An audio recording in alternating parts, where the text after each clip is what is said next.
Funny comments.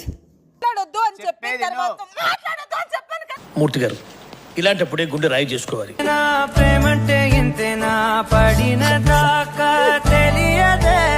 రాత్రి అనంగా మొదలు పెట్టాడు సార్, తెల్లవారిన దాకా ఒకటే మ్యూజిక్.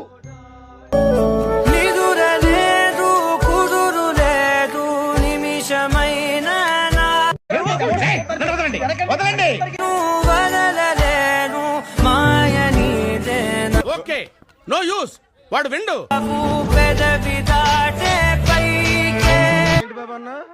ఇంకోసారి అన్న, నేను అసలు ఎక్స్పెక్ట్ చేయలేదు నీ దగ్గర నుంచి ఏదన్నా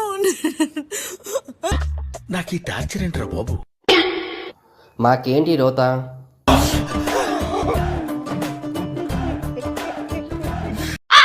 నాగార్జున గారు, ముందు రీతుని బయటికి పంపించండి, తట్టుకోలేకపోతున్నాం.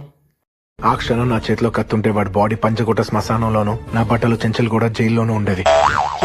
ఇన్స్టాగ్రామ్ ఓపెన్ చేసేయాలి, దరిద్రాలన్నీ నాకే కనబడుతున్నాయి.